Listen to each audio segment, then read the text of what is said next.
Jeigu mes gyvensime pagal atidavimo dėsnį ir visi mūsų veiksmai bus nukreipti ne į išorinės aplinkos, o į savęs paties, savojo aš pakeitimą, į savo dvasinio pasaulio vystymą, į jo ryšių su dvasinė pasaulėdaros sfera, su aukštesniuoju pasaulio atskleidimą, tada mes galėsim išeiti iš susidariusios situacijos. Prie šios išvados anksčiau ar vėliau prieidavo didžiausiai žmonijos protai. Prie jos šiandien, nors ir labai vėluodamas, prieina ir oficialus mokslas. Šiuolaikinių mokslininkų nuomonė artėja prie to, kas išdėstyta senovinėse kabalistinėse knygose, parašytose prieš daugelį amžių. Apie bendrą dėsnį. Mes egzistuojame kažkokioje uždaroje erdvėje, kurią jaučiame savo 5 jutimo organais. Jeigu šeštuoju jutimo organu atskleidžiame dar išorinę erdvę, ji ne erdvė, o tarsi papildomas matmuo. Tai yra, mes pradedame jausti ir dirbti dar su papildomomis jėgomis, veikiančiamis mus, ir pradedame gyventi jau su 6 jutimo organais. Tada apskritai dingsta visos problemos, visi klausimai.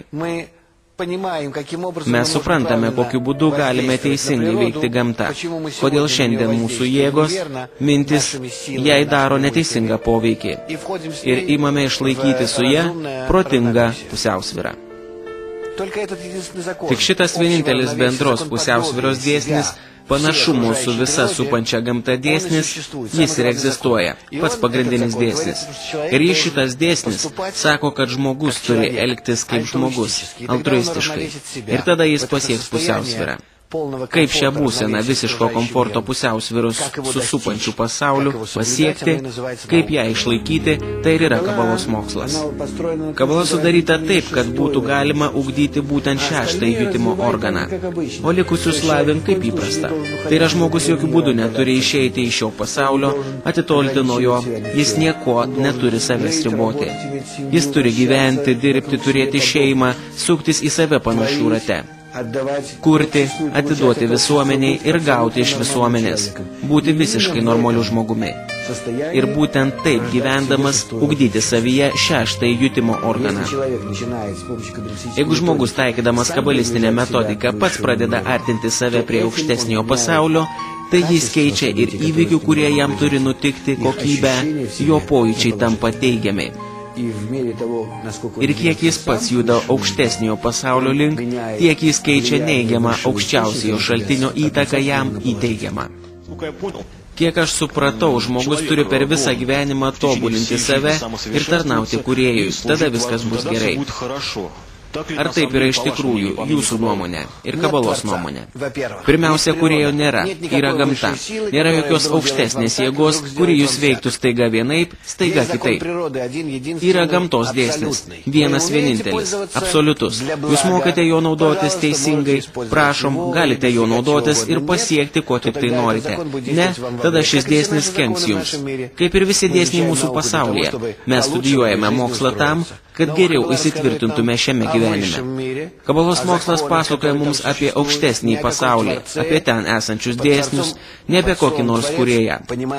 Žodžiu, kūrėjas apibūdinamas vienas bendras gamtos dėsnis, o ne tai, kad kažkas, kažkokia aukštesnė jėga ar kažkoks aukštesnis objektas turi savo nuomonę, savo norą, kuris taiga pasikeičia vienaip ar kitaip, kuriam reikia daryti gerą, įtikti, į jį reikia tikėti. Nieko tokio kabaloje nėra. Kabala tai mokslas, tačiau ji duoda žmogui galimybę iš tikro valdyti. Kabala padeda išlaisvinti jūsų protą iš visų suvaržymų, apribojimų, kurie jūs verčia galvoti tik taip, o ne kitaip.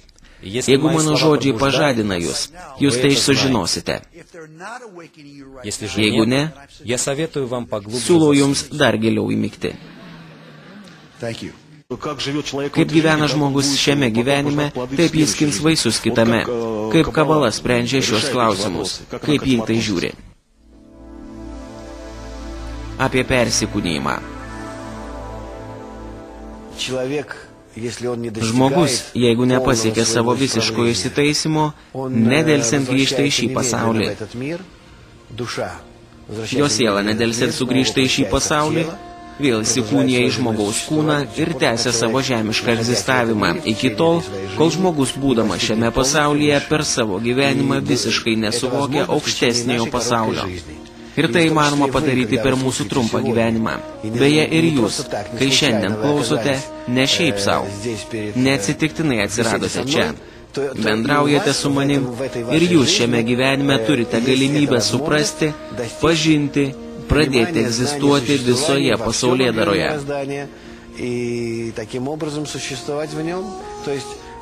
Tai yra taip, kad jaustumėte amžiną gyvenimo tėkmę. Ar būna, kad vienam žmogui pakanka tik vieno gyvenimo visam tam pasiekti, o kitam žmogui prireiks, sakykime, 12 gyvenimų? Ar taip nebūna? Kiekvienas žmogus, žinoma, turi savo sielos šaknį. Mes visi esame viena bendra siela. Apie bendrą sielą.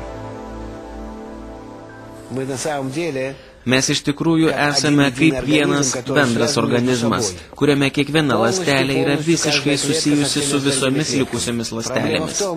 Problema ta, kad mūsų pasaulyje esame atskiros šio organizmo dalis.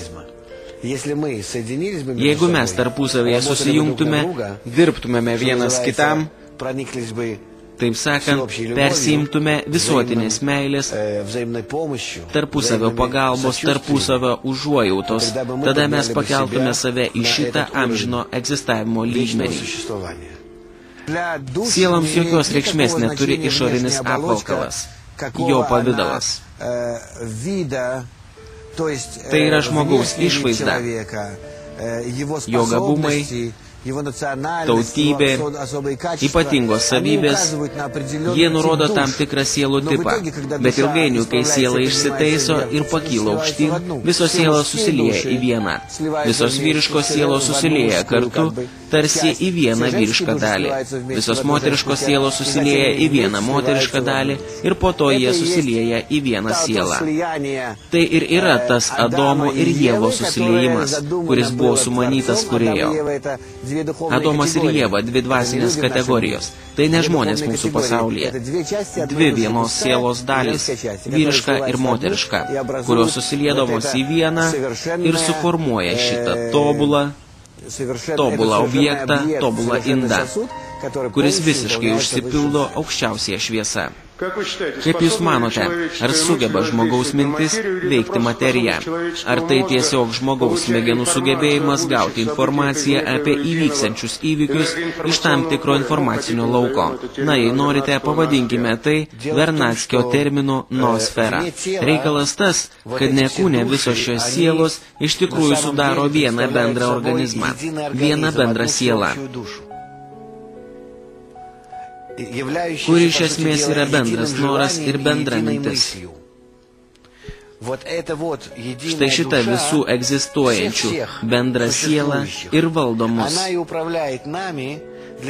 kad visus mus atskirtus šiame pasaulyje mūsų kūnais, mūsų egoizmu atvestų į tokią būseną, kokios mes egzistuojame šioje išorinėje sferoje. Ir toje išorinėje sferoje ir glūdi visos mūsų mintys, norai, visa informacija, visos mūsų būsimos būsenos. Iš ten nusileidžia mums visos valdymo jėgos būtent tam, kad pakeltų mus iki to lygio, ten, kur mes susiliejame vienas su kitu, savo altruistiniais norais į vieną visumą. Mes iš esmės esame vienas organizmas. Ir gyvoji, ir negyvoji gamta.